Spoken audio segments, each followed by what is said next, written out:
Public आपण म्हणतो किंवा पॉलिसी आपण पब्लिक पॉलिसी हा शब्द एकत्र जेव्हा वापरतो तर सामान्य जनतेसाठी केल्या गेलेल्या पॉलिसीज. आता हे करतं कोण? तर एखादं बाळ जेव्हा जन्माला येतं तेव्हा त्या बाळाला जन्म दाखला देण्यापासून ते एखादी व्यक्ती जेव्हा मरते तेव्हा त्यांना तो मृत्यूपत्र किंवा त्याचा दाखला देईपर्यंत सगळीकडेच वेगवेगळ्या स्टेजेसला वेगवेगळ्या पॉलिसीज तयार केल्या जातात. पब्लिक पॉलिसी हा कन्सिडर केला जातो सोशल सायन्सेस किंवा सामाजिक शास्त्रांचा विषय, पण ॲक्च्युली पब्लिक पॉलिसी हा इंटरडिसिप्लिनरी विषय. ही आता भारतीय घरांमध्ये रोजच्या जेवणामध्ये हिंग ही जी गोष्ट आपण वापरतो ती हिंग ही गोष्ट आपण इम्पोर्ट करत होतो. आता लाडकी बहीण योजना ही राज्य सरकारने आणलेली आहे, त्याची पूर्ण इम्प्लिमेंटेशनची जबाबदारी ही राज्य सरकारची आहे. हॅलो एव्हरीवन, तुमचं सगळ्यांचं स्वागत आहे न्यूज इंटरप्रिटेशनच्या यूट्यूब चॅनलवर. आजच्या आपल्या गेस्ट आहेत मिस वैभवी पिंगळे. या सावित्रीबाई फुले पुणे विद्यापीठात इकॉनॉमिक्स तसेच पब्लिक पॉलिसी या विषयाच्या प्रोफेसर आहेत. त्याचसोबत त्या विपुल प्रमाणावर रिसर्च तसेच कन्सल्टिंग यामध्ये देखील काम करतात. तर आपण मॅमला भेटूयात आणि तुम्ही देखील आमच्या गप्पांमध्ये सहभागी व्हा. काय मॅडम, कसं आहात? कसं वाटतंय तुम्हाला आमच्या चॅनलवर येऊन? Thank you very much. पहिल्यांदा तर तुम्ही मला इथे आज पब्लिक पॉलिसी या विषयावरती बोलायला इन्व्हाइट केलं आणि I am looking forward to the discussion.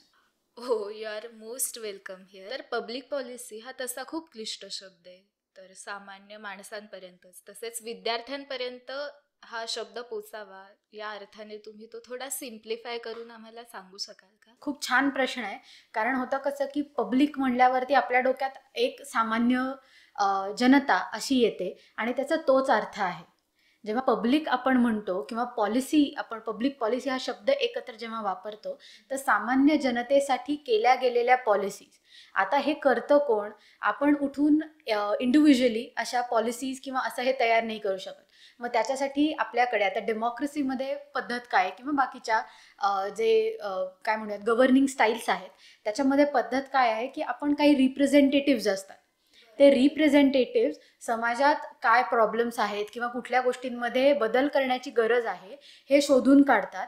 त्याच्यावरती अभ्यास केला जातो की हे आपल्याला जर हा प्रॉब्लेम आहे तर हा सोडवायचा कसा. म्हणजे अगदी रोजच्या जीवनातला आपण सगळेजण कामासाठी प्रवास करतो, तर मग तो प्रवास करताना आपल्याला जे ट्रॅफिक लागतं त्या ट्रॅफिकचा इम्पॅक्ट आपल्या सगळ्यांवरती पडतोय. मग आता आपण सगळे मिळून ट्रॅफिकसाठी काही करू शकतो का? किंवा ट्रॅफिक सिग्नल्स जे आहेत ते बसवायची कपॅसिटी आपल्यामध्ये आहे का इंडिव्हिज्युअली? तर ती नाही आहे. तर मग तिथे काय केलं जातं? तिथे गव्हर्नमेंट इन्व्हॉल्व्ह होतं. मग आता आपल्याकडे महानगरपालिका असेल किंवा स्टेट गव्हर्नमेंट्स असतील, मग ते तिथे येऊन की ट्रॅफिक रेग्युलेशनसाठी किंवा पार्किंगसाठी किंवा ह्याच्यासाठी वेगवेगळ्या पॉलिसीज तयार करतात. आणि मग ट्रॅफिक फॉर एक्झाम्पल सिग्नल लावणं ही पण एक पॉलिसीच आहे जी सामान्य जनतेसाठी केली जाते. फक्त ती करणारं जी एंटिटी आहे किंवा करणारी जी अथॉरिटी आहे, अथॉरिटी वेगळा म्हणजे पॉझिटिव्ह ह्याच्यात ती गव्हर्नमेंट असते. सो पब्लिक पॉलिसी अगदी सोप्या शब्दात सांगायचं झालं तर त्या गव्हर्नमेंटच्या पॉलिसीज आहेत किंवा काही गोष्टींमध्ये गव्हर्नमेंट ॲक्शन्स घेतं किंवा काही गोष्टींमध्ये गव्हर्नमेंट ॲक्शन घेतही नाही. सो या दोन्हीही पब्लिक पॉलिसीचा भाग आहेत. तर मग ती आपल्या रोजच्या जीवनाशी संबंधित म्हणजे पब्लिक पॉलिसीची सुरुवात जर कुठे होते तर म्हणायची तर एखादं बाळ जेव्हा जन्माला येतं तेव्हा त्या बाळाला जन्म दाखला देण्यापासून ते एखादी व्यक्ती जेव्हा मरते तेव्हा त्यांना तो मृत्यूपत्र किंवा त्याचा दाखला देईपर्यंत सगळीकडेच वेगवेगळ्या स्टेजेसला वेगवेगळ्या पॉलिसीज तयार केल्या जातात. तर मग त्या अख्ख्या पूर्ण या लाईफस्टाईलमध्ये किंवा लाईफ सायकलमध्ये ज्या पॉलिसीज तयार केल्या जातात त्याला पब्लिक पॉलिसी म्हणतात.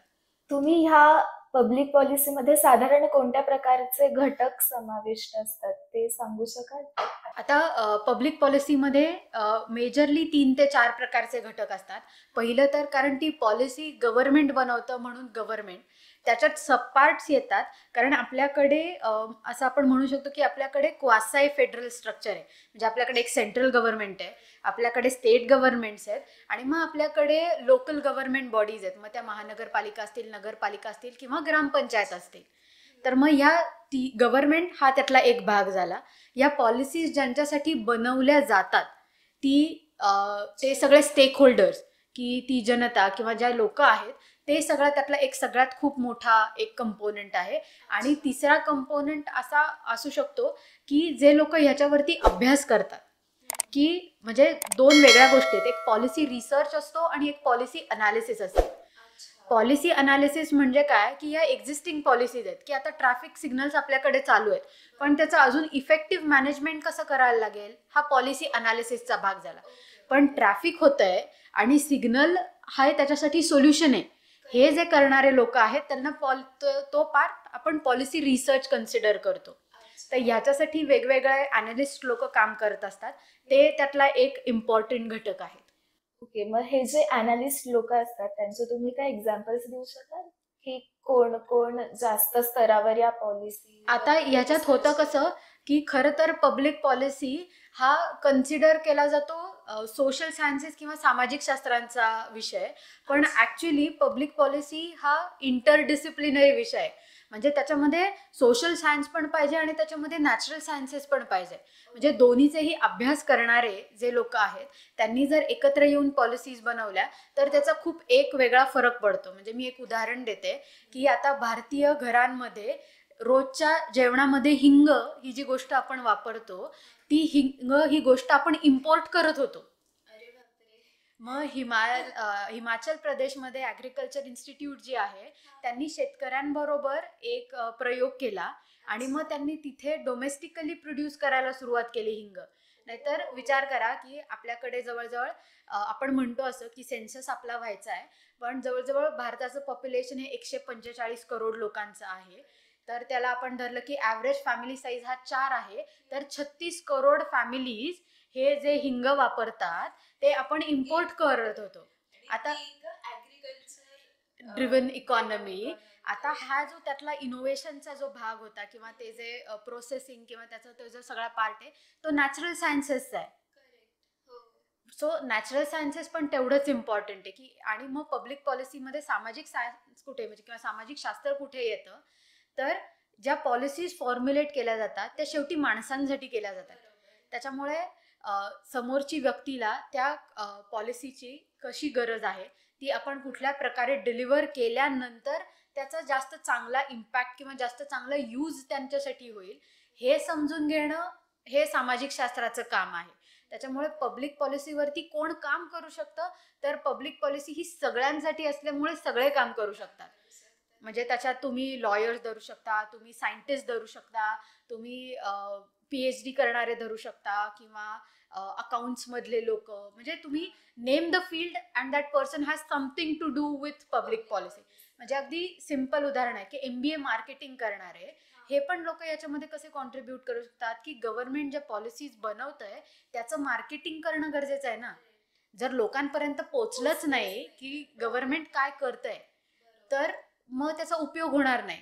तर मग MBA सारखे लोक पण पब्लिक पॉलिसीमध्ये कॉन्ट्रीब्यूट करू शकतात. त्याच्यामुळे sky is the limit public पॉलिसीसाठी.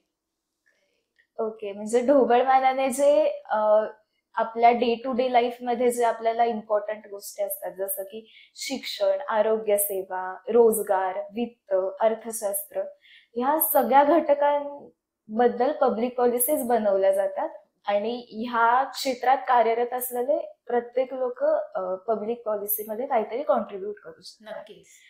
ओके, तर आता मला समजलं की पब्लिक पॉलिसी म्हणजे नक्की काय असतं. तर भारतात या पब्लिक पॉलिसी कशा बनवल्या जातात किंवा कशा राबवल्या जातात त्याच्याबद्दल तुम्ही काय सांगू शकता? डेफिनेटली. याच्यात परत मी मगासचा पॉइंट एक इंट्रोड्यूस करते की आपल्याकडे 3 लेवलचं गव्हर्नमेंट आहे. एक सेंट्रल गव्हर्नमेंट, एक स्टेट गव्हर्नमेंट आणि एक लोकल गव्हर्नमेंट. तर आता आपल्याकडे आपली जी राज्यघटना आहे किंवा आपले जे कॉन्स्टिट्यूशन आहे त्यांनी 3 लिस्ट बनवल्या. एक लिस्टचं नाव आहे सेंटर लिस्ट, म्हणजे ज्याच्याबद्दल कामं फक्त सेंट्रल गव्हर्नमेंट करणार. दुसरी लिस्ट आहे स्टेट लिस्ट, ज्याच्याबद्दल कामं फक्त स्टेट गव्हर्नमेंट्स करू शकतात. आणि तिसरी लिस्ट आहे कॉन्करंट लिस्ट, ज्याच्यावरती सेंट्रल गव्हर्नमेंट आणि स्टेट गव्हर्नमेंट दोघंही कामं करतात. तर आता नॅशनल सिक्युरिटी, फॉरेन पॉलिसी किंवा काही प्रकारचे टॅक्सेस हे फक्त सेंट्रल गव्हर्नमेंटची रिस्पॉन्सिबिलिटी आहे. नंतर हेल्थ, लँड हे स्टेट सब्जेक्ट आहे.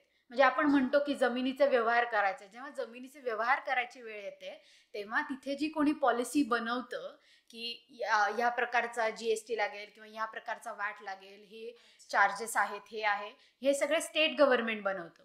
आणि मग तिसरी जी लिस्ट आहे ती आहे कॉन्करंट लिस्ट, ज्याच्यावरती दोघंही मिळून पॉलिसीज बनवतात.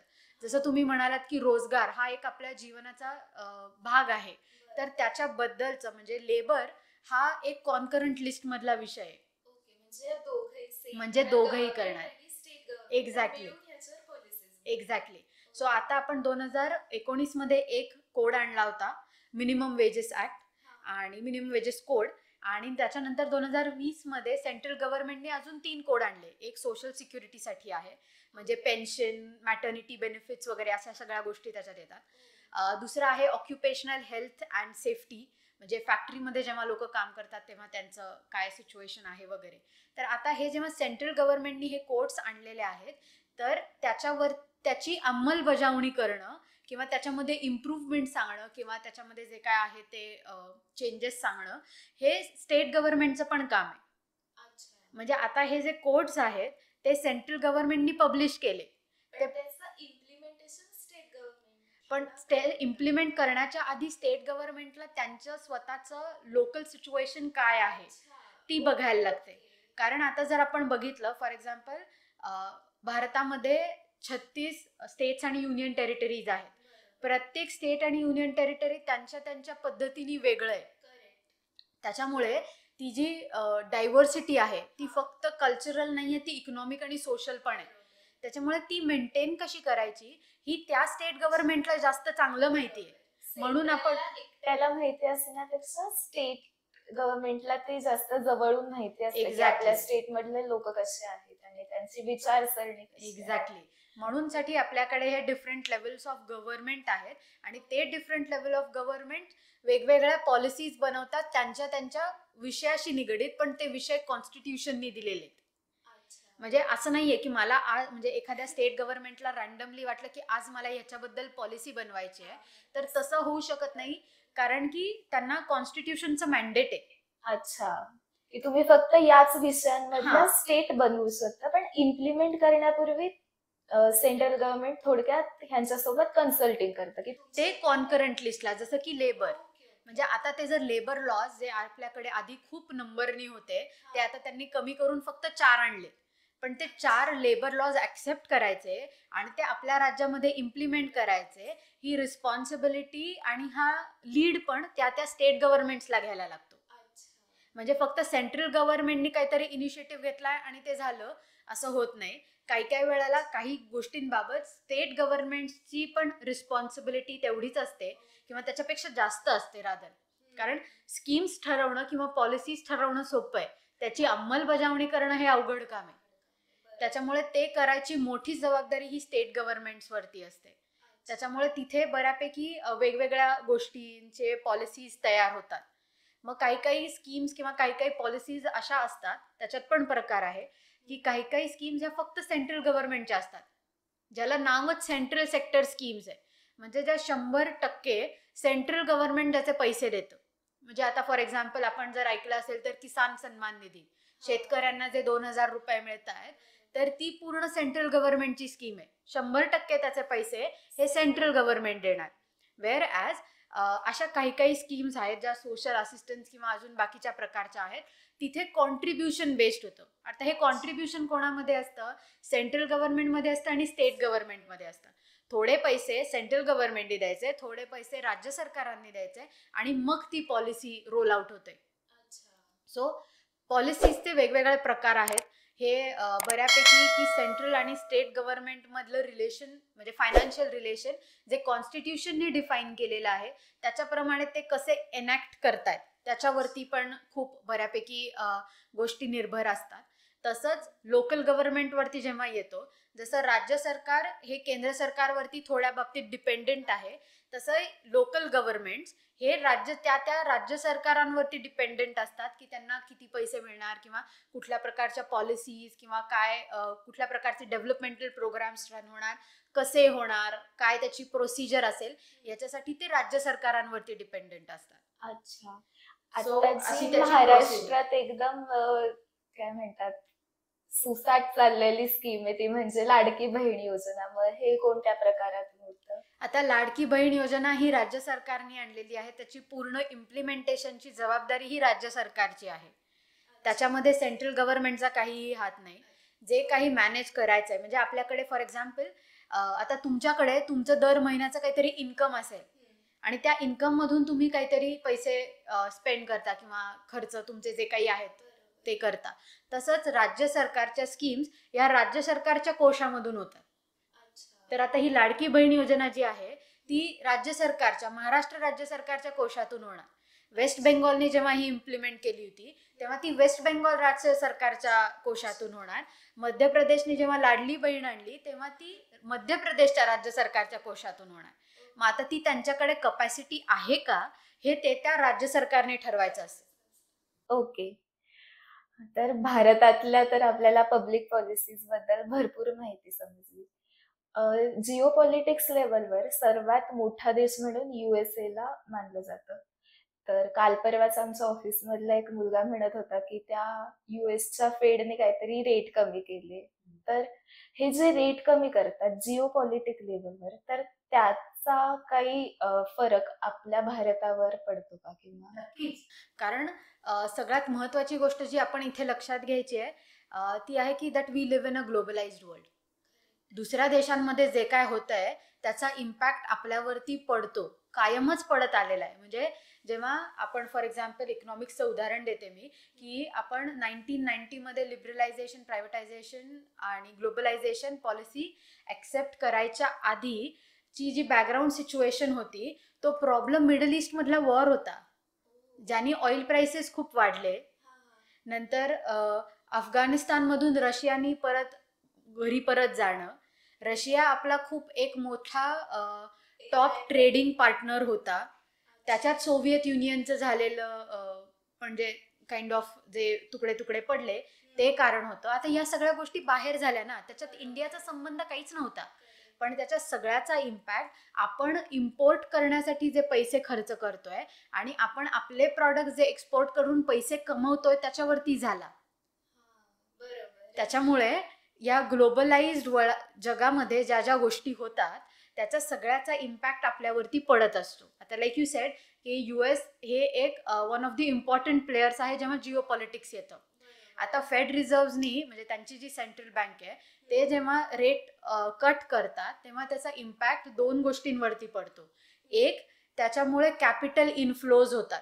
म्हणजे भारतासारख्या इमर्जिंग मार्केट्समध्ये FDI किंवा FII जास्त येतात, जी चांगली गोष्ट आहे. आणि त्याची दुसरी गोष्ट अशी होते की आपली करन्सी जी आहे म्हणजे आता हे थोडंसं इकॉनॉमिक्सकडे जात आहे, इंटरनॅशनल सिस्टम्सकडे, की आपली जी करन्सी आहे ती ॲप्रिशिएट होते. आता हे ऐकल्यावरती लोकांना काय वाटतं की अरे रुपी ॲप्रिशिएट होते, चांगली गोष्ट आहे. पण ऍक्च्युली त्याचा प्रॉब्लेम असा होतो की आपल्याला इम्पोर्ट्स चांगले करता येतात पण आपले जे एक्सपोर्ट्स असतात ते कॉस्टली होतात. म्हणजे त्यांनी होणार काय की तुम्ही खरेदी जास्त करू शकता पण तुम्ही जे पैसे कमवताय त्याच्यावरती कमी म्हणजे ते कमी होतात. मग त्याचा इम्पॅक्ट निगेटिव्हली पडतो. नंतर तिसरा इम्पॅक्ट जो पडतो तो दुसऱ्या गोष्टींच्या किंवा दुसऱ्या देशांमधल्या प्राइसेसवरती होतो. आता फेड रिझर्व्हनी प्राइस कट करायच्या आधी ब्राझीलनी आधीच केल्या, म्हणजे ब्राझीलच्या सेंट्रल बँकनी आधीच रेट कट्स केले. आता त्यांच्याकडे प्रॉब्लेम झालाय की त्यांचं जे इन्फ्लेशन होतं म्हणजे जनरल गोष्टींची जी किंमत वाढते ती आता इतकी वाढली आहे की त्यांची सेंट्रल बँक आता प्रॉब्लेम मध्ये आली की आता परत मागे पण जाता येऊ शकत नाही कारण ऑलरेडीच केलंय. ऑलरेडीच त्यांनी रेट कट केल्यामुळे मनी सप्लाय इतका वाढलेला आहे की आता परत काय करायचं हा त्यांच्या पुढे प्रश्न उभा राहिलाय. म्हणजे एवढ्या छोट्या छोट्या गोष्टींचा विचार करून ह्या पॉलिसीज बनवायला लागतात. आणि मग होतं कसं की तुम्ही फक्त आता मी ब्राझीलचं उदाहरण काय दिलं की आपण फक्त जिओ पॉलिटिक्स किंवा ग्लोबलाइज वर्ल्ड बद्दल बोललो, जगाबद्दल बोललो तर आपल्याला असं वाटतं की सगळं इंटरनॅशनल लेवलला इम्पॉर्टंट आहे. तर तसं नाहीये, तो हाफ सर्कल आहे. म्हणजे कसं आहे की ग्लोबलाइज्ड जगामध्ये ज्या गोष्टी होतात त्याचा इम्पॅक्ट डोमेस्टिक इकॉनॉमीवरती होतो आणि डोमेस्टिक इकॉनॉमी म्हणजे किंवा त्या देशामध्ये ज्या काही गोष्टी होतात त्याचा इम्पॅक्ट ग्लोबलाइज वर्ल्डवरती होतो. सो दोन्हीमध्ये बॅलन्स साधणं हे खूप अवघड गोष्ट आहे आणि तेच काम करण्याचा प्रयत्न वेगवेगळ्या देशातल्या सेंट्रल बँक्स करत असतात, की हा एक तारतम्य भाव थोडासा तो जर चुकला तर ब्राझील सारखं केस होते. आणि म्हणजे युरोपियन सेंट्रल बँक किंवा बँक ऑफ इंग्लंड त्यांनी लगेच इमिजिएट ऍडजस्टमेंट्स केल्या. तो एक प्रकार झाला. सो त्यांच्या डोमेस्टिक ह्याच्यावरती त्याचा फरक कसा पडणार आहे हे अनालाइज करून मग सेंट्रल बँक एखादी पॉलिसी ठरवते. अच्छा. तर आता कालच जवळ-जवळ आर-बी-आयने त्यांची नवीन पॉलिसी जाहीर केली. मग त्याच्यामध्ये ह्या गोष्टीचा काही इम्पॅक्ट दिसतो का आपल्याला? डेफिनेटली आरबीआयने जी कालचे एमपीसीचे जे रूल्स आउट आहेत ते बघितले तर त्यांनी स्टान्स चेंज केलाय टू न्यूट्रल.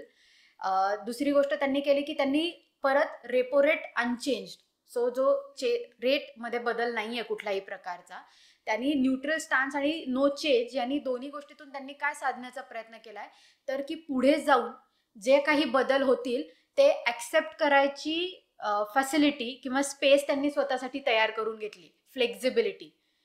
म्हणजे जी खूप भारताला important आहे. एवढा प्रॉब्लेम नाही येणार जितका ब्राझीलला झाला. येऊ शकतो जर आपण सडनली डिसिजन्स घेतले जे कुठल्या ना कुठल्या तरी इन्फ्लेशन, म्हणजे आपल्याकडे इन्फ्लेशन दोन प्रकारे आपण म्हणतो, एक आहे फूड इन्फ्लेशन आणि दुसरं आहे नॉन फूड इन्फ्लेशन. आता नॉन फूड इन्फ्लेशन आपल्याकडे सो फार स्टेबल आहे, पण फूड इन्फ्लेशन म्हणजे आता मगाशी जसं हिंगाचं उदाहरण दिलं तसं इन्फ्लेशन मध्ये फूड कॅटेगरीमध्ये एक टॉप नावाची कन्सेप्ट आहे. त्या टॉपचा फुल फॉर्म टोमॅटो, ओनियन आणि पोटॅटो आहे, जे सगळे भारतीय खातात आणि त्याच्या किमती सारख्या व्होलेटाईल होत असतात, सारख्या बदल असतो त्याच्यात. एकदा एकदमच कमी होतात की फार शेतकऱ्यांना फेकून द्यायची वेळ येते, नाहीतर एवढे वाढतात की कोणी अफोर्ड नाही करू शकत. सो त्याच्यामुळे होतं कसं की आता आरबीआय जी आहे किंवा मॉनिटरी पॉलिसी जी आहे ती कुठल्या गोष्टी इम्पॅक्ट करू शकते, ज्या गोष्टी बँकेशी रिलेटेड आहेत, ज्या लोनशी रिलेटेड आहेत. आता आपल्याकडे भारतामध्ये किंवा अजून बाकीच्या इमर्जिंग मार्केट्समध्ये इन्फॉर्मल बँकिंग सिस्टीम पण खूप एक्झिस्ट करते.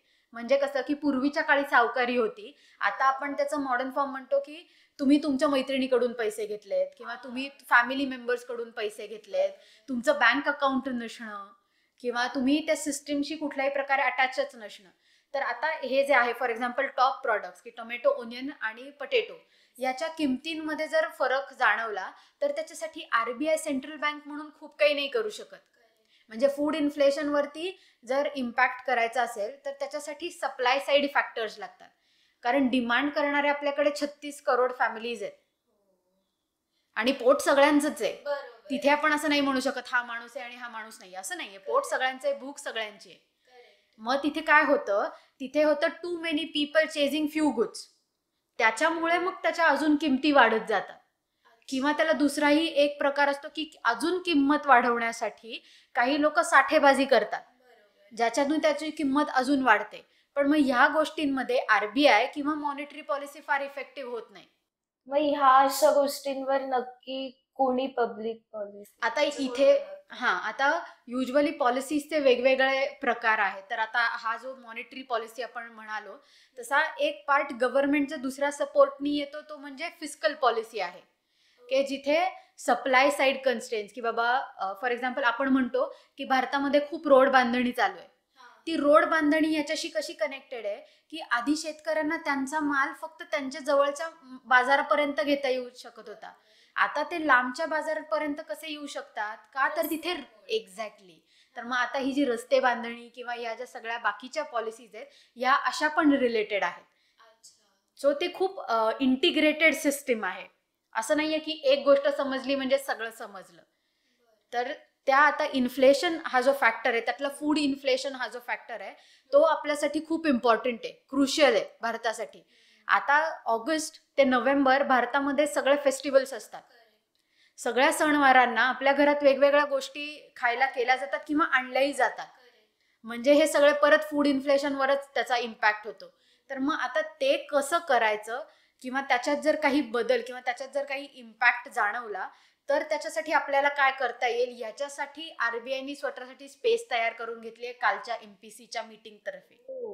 म्हणजे हे पण थोडक्यात आता आरबीआय थोडंफार का होईना गव्हर्न करू शकतं. करतच ना, की आता फॉर एक्झाम्पल आपण जवळजवळ 2009 पासून वगैरे फायनान्शियल इन्क्लुजन बद्दल बोलतोय, की लोकांना जास्तीत जास्त लोकांना बँकिंग सिस्टीम, फॉर्मल बँकिंग सिस्टीमशी लिंक करून घ्या. मग आता त्यातलं एक policy for example Jan Dhan account, जे नो फ्रील अकाउंट आहे, शून्य बॅलन्स, पण तुमचं अकाउंट आहे. मग आता कनेक्टेड झाला. मग आता जेव्हा फॉर एक्झाम्पल त्या शेतकऱ्यांना 2,000 रुपये मिळतात, ते डिरेक्टली त्यांच्या बँकेत जातात, बँक अकाउंटमध्ये जातात. सो त्याला म्हणतात डिरेक्ट बेनिफिट ट्रान्सफर, डीबीटी असं नाव आहे त्याला. म्हणजे मधले कुठल्याही लोकांकडे काही न जाता किंवा अजून वेळ न घेता ज्या दिवशी गव्हर्नमेंट ते पैसे रिलीज करतं त्याच दिवशी किंवा एक दिवसानंतर त्या बँक अकाउंटमध्ये पैसे आलेले असतात. म्हणजे त्यांनी थोडक्यात या पॉलिसीद्वारे जे लिंकेजेस होते मधले, जिथून खूप वेळ लागायचा, टाइम कन्झ्युमिंग होतं, ते कमी केलं. मग इथे त्यांना ते फॉर्मल बँकिंग सिस्टीमशी आपण कनेक्ट करून घेतलं, म्हणजे भारताने कनेक्ट करून घेतलं, जेणेकरून त्यांना जे काही पॉलिसीज तर्फे जे काही त्यांना मदत किंवा जे काही त्याचा फायदा आहे तो जास्तीत जास्त लोकांपर्यंत पोहोचेल. त्याच्यामुळे इन्फॉर्मल बँकिंग सिस्टीम आपल्याकडे असल्यामुळे आरबीआय आणि फूड इन्फ्लेशन इज समथिंग ज्याच्यावरती आरबीआयचा फार कंट्रोल नाही, त्याच्यामुळे आपल्याकडे काही बाबतीत रिस्ट्रिक्शन्स आहेत, म्हणजे सगळ्याच इमर्जिंग मार्केट्समध्ये रिस्ट्रिक्शन्स आहेत. मग तिथे ती फिस्कल पॉलिसी कामाला येते.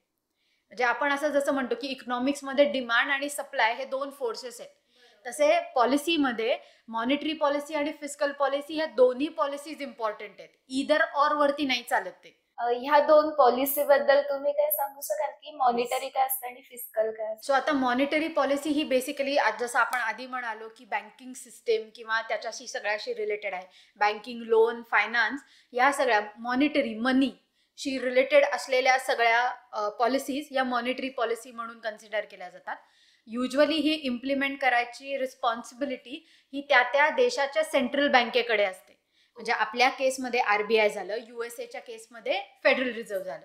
तसं फिस्कल पॉलिसी जी आहे ती गव्हर्नमेंटची पॉलिसी जी त्यांच्या ट्रेजरीशी रिलेटेड आहे. ते त्यांच्या ट्रेजरीमधून जे पैसे खर्च करून लोकांना वेगवेगळ्या पॉलिसीज ऑफर करतायत त्याच्याशी रिलेटेड फिस्कल पॉलिसी आहे. मग त्याच्यात टॅक्स येतं, त्याच्यात सबसिडीज येतात किंवा त्याच्यात अजून वेगवेगळ्या प्रकारचे फायनान्शियल असिस्टन्स पण येतात. सो हे दोन्ही एकत्र जेव्हा चालतं तेव्हा पॉलिसीजमुळे ऍक्च्युअल इकॉनॉमीला स्टिम्युलस मिळतो की ते पुढे कसं जाईल. ओके. आता आपण जे स्टिम्युलस बोललो तर जिओपॉलिटिक लेवलवर अजून एक सर्वात मोठा इम्पॅक्ट असणारा देश आहे तो म्हणजे चायना. तर लिटरली 2 दिवसांपूर्वीच त्यांनी काहीतरी स्टिम्युलस पॅकेज जाहीर केलं आणि त्याच्यामुळे भारतातलं शेअर मार्केट खूपच कोसळलं. जवळजवळ 30,000 कोटी फॉरेन पोर्टफोलिओ इन्व्हेस्टर्सने त्यांचे पैसे काढून चायनामध्ये टाकले. तर त्यांच्या पॉलिसीमध्ये काय होतं असं की भारतातले इतके इन्व्हेस्टर्स निघून तिकडे त्यांनी इन्व्हेस्ट केलं. आता त्यांचं जे इकॉनॉमिक स्टिम्युलस पॅकेज, आपण थोडीशी चायनाची बॅकग्राऊंड एक हे करूयात. चायना गेले 2 वर्ष रिअल इस्टेट क्रायसिस फेस करत आहे. तर त्या रिअल इस्टेट क्रायसिसमुळे होत आहे काय की त्यांच्यातल्या कन्झ्युमर्सचा जो विश्वास आहे की हा हे होईल किंवा त्यांची जी पैसे देण्याची इच्छा किंवा हे जे आहे ते कुठेतरी इम्पॅक्ट होत आहे. त्याच्यामुळे जो इकॉनॉमी कधी ड्राईव्ह होते तर त्याचे काही फॅक्टर्स आहेत. एक पहिला म्हणजे कन्झम्पशन आहे. मग कन्झम्पशन म्हणजे फक्त हे येतं का की तुम्ही डिमांड केली आहे, तर तुम्ही डिमांड केली आहे म्हणजे मी मागती येते असं नाही होत. डिमांडची ऍक्च्युअल डेफिनेशन मी ते मागतीये आणि माझ्याकडे त्याच्यासाठी देण्यासाठी पैसे पण आहेत. म्हणजे एक्झॅक्टली कपॅसिटी असली पाहिजे. सो पहिला ड्रायव्हिंग फोर्स असतो हा कन्झम्पशन असतो. दुसरा फोर्स असतो हा इन्व्हेस्टमेंट असतो. मग इन्व्हेस्टमेंट ही प्रायव्हेट सेक्टरची असू शकते किंवा गव्हर्नमेंटची असू शकते. आणि तिसरं आहे गव्हर्नमेंटचं ऍक्च्युअल एक्सपेंडिचर, की ते गव्हर्नमेंट त्या इकॉनॉमीसाठी कुठल्या वेगवेगळे इनिशिएटिव्ह घेत आहे जेणेकरून त्या इकॉनॉमीला पुढे जायला अजून वेगवेगळे मार्ग उपलब्ध होतील, बूस्ट मिळेल. तर आता ह्यातला फॅक्टर चायनामधला जो होता तो पहिले दोन्ही फॅक्टर्स खूप अफेक्ट होत होते. जेव्हा पण कन्झम्पशन आणि इन्व्हेस्टमेंट ही कमी कमी होत जाते इकॉनॉमीमध्ये तेव्हा गव्हर्नमेंट एकदम ऍक्टिव्ह रोल घेतं की ती इकॉनॉमी वर आणण्यासाठी. मग गव्हर्नमेंट वेगवेगळं काय काय करतं. त्यातला एक प्रकार म्हणजे हे स्टिम्युलस पॅकेज. आता हे आपल्यासाठी रेलेव्हंट करायचं तर एक उदाहरण देते मी. फॉर एक्झाम्पल कोविडच्या वेळेला गव्हर्नमेंट ऑफ इंडियानी पण एक पॅकेज अनाऊन्स केलं होतं, जे PM पॅकेज होतं आत्मनिर्भरतेचं. तर मग त्याच्यात वेगवेगळ्या पॉलिसीज होत्या. मग त्याच्यात होतं की MSMEजला क्रेडिट देणार, त्याच्यात होतं की लोकांना 5 किलो जे काही गहू किंवा भात आहे ते देणार, आणि अशा बऱ्याच काही. सो ते एक पॅकेज होतं. पण ते package monetary policy plus fiscal policy असं होतं की आता जेव्हा लोकांना 5 किलो गहू किंवा भात मिळतो, तो मॉनिटरी पॉलिसीचा किंवा तो RBIचा भाग नाहीये, ते गव्हर्नमेंट ऑफ इंडिया करतं, रिलेटेड आहे, आणि त्याच्यासाठी पैसे खर्च करणारी entity he government of India आहे. वेअर ॲज जेव्हा MSME क्रेडिट किंवा या ज्या बाकीच्या सगळ्या गोष्टी आहेत त्याचे डिरेक्शन किंवा त्याच्यासाठी गोष्टी करणारी एंटिटी ही RBI आहे. सो आपलं तेव्हाचं जे स्टिम्युलस पॅकेज होतं, it was a mixture of both monetary policy plus fiscal policy. आता चायनाने जे परवा इंट्रोड्यूस केलं सप्टेंबरमध्ये, तर ते फक्त मॉनिटरी पॉलिसी फोकस्ड आहे. तर पहिलं त्यांनी सांगितलं, रिअल इस्टेटबद्दल आपण बोललो त्याच्यामुळे त्याच्याबद्दल पहिलं बोलू, की त्यांनी चायनीज पब्लिक सेक्टर एंटरप्राइजेस ज्या आहेत त्यांना सांगितलं की तुम्ही घरं विकत घ्या, म्हणजे त्या लोकांना पैसे मिळतील, ज्यांनी ती घरं बांधली आहेत त्यांना ते पैसे मिळतील, म्हणजे बिझनेसला कुठल्या तरी प्रकारे बूस्ट मिळेल, म्हणजे बिझनेस चालायला लागले की ते लोकांना नोकऱ्या देतील, लोकांना जशा नोकऱ्या मिळतील तसं त्यांच्या घरात महिन्याला जे काही पगार किंवा जे काही येतं ते यायला सुरुवात होईल. ते पैसे त्यांच्याकडे आल्यावरती there will be a demand, की अबिलिटी टू पे येईल त्यांच्याकडे, फक्त विलिंगनेस नाही, मग अबिलिटी टू पे येईल, मग ते डिमांड कन्झम्पशन मध्ये कन्वर्ट होईल. मग लोक जसं अजून कन्झ्युम करायला सुरुवात करतील किंवा कन्झम्पशनला बूस्ट मिळेल, तसं मग प्रोड्युसर्सला इन्सेंटिव्ह मिळतो की अरे लोक घेत आहेत, मी माल म्हणजे माझा माल विकला गेला तर मी तो नवीन काढीन, जेवढी डिमांड असेल तेवढेच सप्लाय. एक्झॅक्टली किंवा प्रोडक्शन जास्त. एक्झॅक्टली. मग जेव्हा ते प्रोड्युसर्स परत अजून बनवायला सुरुवात करतील अजून जास्त क्वांटिटीमध्ये, मग ते अजून इन्व्हेस्टमेंट करतील, अजून लोकांना घेतील, त्यांनी मग इकॉनॉमीचं सायकल जे त्यांचं स्टॉल्ड झालंय थोडंसं, ते पुढे मूव्ह व्हायला सुरुवात होईल. दुसरी गोष्ट, त्यांनी स्टॉक मार्केट्सबद्दल काही इनिशिएटिव्ह घेतले, त्यांनी बँकिंगबद्दल काही इनिशिएटिव्ह घेतले, त्याच्यामुळे झालेला हा फरक आहे की आता त्यांनी सांगितलं की ते बँकिंग किंवा त्या रिअल इस्टेट सेक्टरला एक बूस्ट मिळाला पाहिजे. मग त्याच्यामुळे होणारा फायदा कुठल्या देशांना होणार आहे, की जे देश चायनाला त्यातले रॉ मटेरियल्स प्रोव्हाइड करतात, म्हणजे स्टील असू दे, सिमेंट असू दे, प्लास्टिक असू दे, किंवा अजून जे काही घरं बांधण्यासाठी जे जे लागणारं रॉ मटेरियल आहे, ते ज्या कंट्रीज चायनाला एक्सपोर्ट करतात त्या सगळ्या कंट्रीज आणि स्टॉक मार्केटमधल्या त्या कंपनीज, त्यांना त्याचा बेनिफिट होणार आहे, म्हणून ते झालेलं आहे.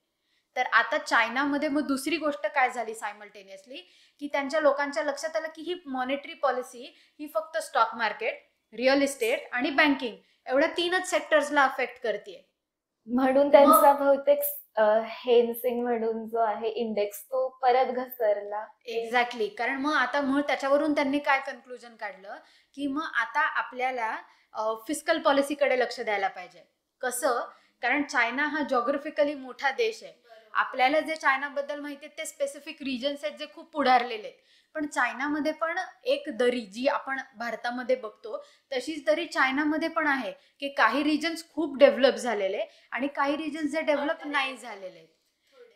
हा, तर त्याच्यामुळे मग होत आहे काय, तिथले अनालिस्ट ते असं म्हणतायत की ते जे रिजन्स आहेत तिथे गव्हर्नमेंटनी परत काम करायला सुरुवात करायला पाहिजे, की तुम्ही एज्युकेशनमध्ये इन्व्हेस्ट करा, तिथे रोड्स बनवा, तिथे ट्रान्सपोर्टेशनवरती काहीतरी काम करा, तिथे रोजगार निर्मिती करा, म्हणजे तिथले लोकांना पण पैसे मिळायला सुरुवात होईल आणि मग ती कन्झम्पशन सायकल जी मी मगाशी सांगितली ती मूव्ह होईल आणि मग अख्खी इकॉनॉमी त्याच्यातून बाहेर येईल. कारण याचा इम्पॅक्ट फक्त या मॉनिटरी स्टिम्युलसचा इम्पॅक्ट शॉर्ट टर्म आहे, फिस्कल स्टिम्युलसचा इम्पॅक्ट थोडासा मीडियम टर्म आहे, लॉंग टर्म नाही म्हणता येणार. जेव्हा हे मॉनिटरी प्लस फिस्कल हे एकत्र येईल तेव्हा मग ती चायनाची इकॉनॉमी जी आता थोडीशी हे झाली, स्लो झाली आहे ग्रोथ वाईज, ती थोडीशी पुढे जाईल. त्यांचं थोडक्यात आपण थोडंसं कन्क्लुजन काढायला गेलो तर त्यांनी फक्त हे जे शेंघाई, हाँगकाँग असे जे वेल नोन सिटीज आहेत जे आपल्याला माहिती आहेत त्यांच्यावरच फोकस करून त्यांचा स्टिम्युलस पॅकेज जाहीर केलं. आणि बाकीच्या ज्या अंडर डेव्हलप सिटीज होत्या, काय गोष्टी होत्या तिथे काहीच लक्ष नाही दिलं. आणि ते आता देतील, कारण त्यांना ते रिअलाइज झालंय. हे रिझन होतं की त्यांचं पण मार्केट कोसळलं. हो. ओके. कारण अल्टिमेटली स्टॉक मार्केटमध्ये इन्व्हेस्ट करणारे लोक किंवा त्या रिअल इस्टेटशी संबंध असणारे लोक किंवा बँकिंगशी असणारे त्या बँकिंगच्या पॉलिसीजमधून किंवा ते लोन घेणारे लोक किती आहेत compare to the total population of China, हे बघितलं पाहिजे. जर तुम्हाला टोटल पॉप्युलेशनसाठी काहीतरी करायचं असेल तर त्याला खूप मोठा खर्च आहे. मग तो खर्च कसा मॅनेज करायचा ते त्यांना पहिलं बघायला पाहिजे. त्याच्याशिवाय ते रॅन्डमली स्टिम्युलस पॅकेज म्हणजे फिस्कल पॉलिसी किंवा असे स्टिम्युलस पॅकेज अनाऊन्स नाही करू शकत. कारण त्यांना जसं आपण इंडिव्हिज्युअली बजेट मॅनेज करतो की माझ्याकडे एवढं इन्कम आहे, माझा एवढा खर्च आहे, एवढे पैसे मी सेव्ह करते, एवढे पैसे मी इन्व्हेस्ट करते. हे एवढं सोपं नसतं. एक्झॅक्टली. सो गव्हर्नमेंटसाठी हे खूप वेगळं असतं. तर गव्हर्नमेंटसाठीचा लोन जो पार्ट आहे तो वेगळा आहे, गव्हर्नमेंटसाठीचा येणारा रेव्हेन्यू वेगळा, गव्हर्नमेंटसाठीचं एक्सपेंडिचर वेगळं. सो त्या सगळ्या गोष्टी त्यांना मॅनेज करून इन द सेन्स त्याचं कॅल्क्युलेशन्स करून ते फिजिबल आहे का इकॉनॉमिकली ते बघायला लागतं आणि मग करायला लागतं. कारण समज त्यांनी जर लोन घेऊन हे स्टिम्युलस पॅकेज अनाऊन्स केलं तर त्या लोनचं बर्डन त्या गव्हर्नमेंटवरतीच पडणार आहे. आत्ताच्या जनरेशनवरती मग ते काय करणार, मग ते मे बी टॅक्स चार्ज करते. म्हणजे त्याचा जे जनतेला फायदा व्हायला पाहिजे त्याचा ऐवजी नुकसान जास्त होऊ शकतं. नुकसान असं नाही म्हणता येणार, पण काही वेळेला भार पडणार आहे. मग काही वेळेला असं होतं की मग आता तो टॅक्स चार्ज करण्यापेक्षा नंतर करूयात किंवा तो प्रोलॉंग करूयात, मग तो पुढच्या जनरेशन्स वरती जातं. की फॉर एक्झाम्पल आपण आत्ता काम करतोय, आत्ता आपण कुठल्या तरी ह्याच्यासाठी टॅक्स भरतोय कुठल्या तरी एक, आणि त्याच्यातून गव्हर्नमेंट त्यांचं लोन रिपे करतंय. पण तसंच ते जर भरून नाही झालं, ती अमाऊंटच खूप मोठी आहे आणि आपल्याला छोट्या छोट्या अमाऊंटमध्येच टॅक्स चार्ज करता येतोय, तर मग ते ऑटोमॅटिकली येणारे जनरेशन्स म्हणजे आता फॉर एक्झाम्पल या वर्षी जे लेबर फोर्स जॉईन करतील किंवा वर्क फोर्स जॉईन करतील त्यांना पण टॅक्स भरायला लागणार ना तो.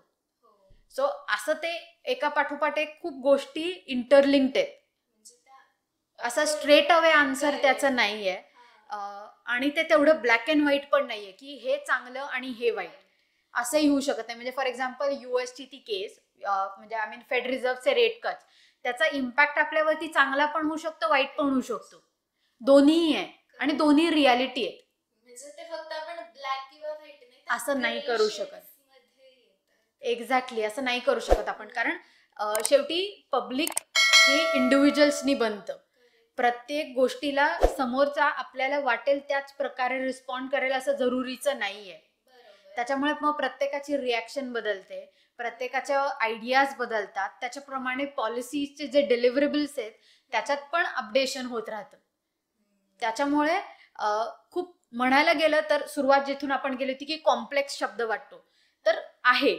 कारण कॉम्प्लेक्स का वाटतो, कारण त्याच्यावरती त्याला अफेक्ट करणारे फॅक्टर्स इतके आहेत जे आपण एका सेशनमध्ये नाही कव्हर करू शकत किंवा एका पुस्तकामध्ये किंवा एका ह्याच्यात नाही बसवू शकत आपण. त्याच्यामुळे त्या वेगवेगळ्या पॉलिसीज ह्या वेगवेगळ्या कॅटेगरीज मध्ये बसवल्या जातात की त्याच्यावरती डिरेक्ट इम्पॅक्ट कोणावरती पडतोय, तर पहिल्यांदा तो बघूयात आणि मग इनडिरेक्ट इम्पॅक्ट कोणावरती पडतोय, कसा पडतोय, काय होतंय वगैरे अशा प्रकारचा अभ्यास केला जातो आणि मग त्या इम्प्लिमेंट केल्या जातात. आता तुमच्याशी बोलून पब्लिक पॉलिसी हा थोडा अवघड विषय पण आम्हाला बऱ्यापैकी समजलं की तो तुम्ही सोपा करून सांगितला. आणि ह्याच्यातून आम्ही हे पण शिकू शकतो की पब्लिक पॉलिसी म्हणजे एका माणसाने बोललंय आणि सगळ्यांनी ऐकलंय असं नसून जनतेचा ढोबळ मानाने विचार केला जातो की प्रत्येक स्टेटची काय मेंटॅलिटी आहे, काय इकॉनॉमिक स्टेटस आहे, आणि हे सगळं ठरवून जनतेच्या हितासाठी या पॉलिसीज बनवल्या जातात. Okay, thank you so much ma'am, तुम्ही आम्हाला एवढी इन्साइटफुल इन्फॉर्मेशन दिली. तुम्हाला अजून काही पॉइंट्स ऍड करायला आवडतील? थँक्यू. अगेन खूप छान वाटलं मला या वेगवेगळ्या विषयांवरती, म्हणजे अगदी डोमेस्टिक पॉलिसीज ते जिओपॉलिटिक्स पर्यंत तुम्ही खूप छान प्रकारे ते कॉन्व्हर्सेशन नेलं.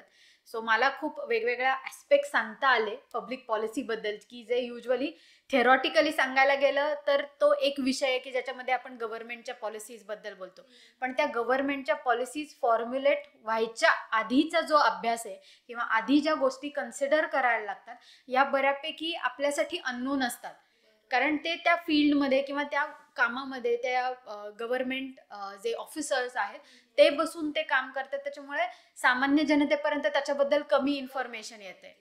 पण जेव्हा एखादी पॉलिसी बनवली जाते त्याच्या मागे खूप गोष्टींचा विचार करून मग बनवली जाते, हे फार कमी वेळेला माहिती असतं, त्याच्यामुळे आपण गव्हर्नमेंटचं काम कमी अप्रिशिएट करतो. त्याला नावं ठेवायला सगळे पुढे होतात, पण त्याच्या मागे किती अभ्यास केलाय आणि किती हजारो गोष्टींचा विचार केलाय गव्हर्नमेंटने ह्याच्याबद्दल अप्रिशिएट करायला लोक बरीच कमी पडतात. कारण त्याच्यासाठी आपल्याला हे समजायला पाहिजे ना की त्या 1000 गोष्टी कुठल्या आहेत आणि त्या किती कॉम्प्लिकेटेड आहेत. सो आय थिंक आपण या पॉडकास्टमधून ते नक्की लोकांपर्यंत पोहोचू की त्या 1000 गोष्टी कुठल्या आहेत आणि मग त्याच्यानंतर लेट देम डिसाइड. करेक्ट.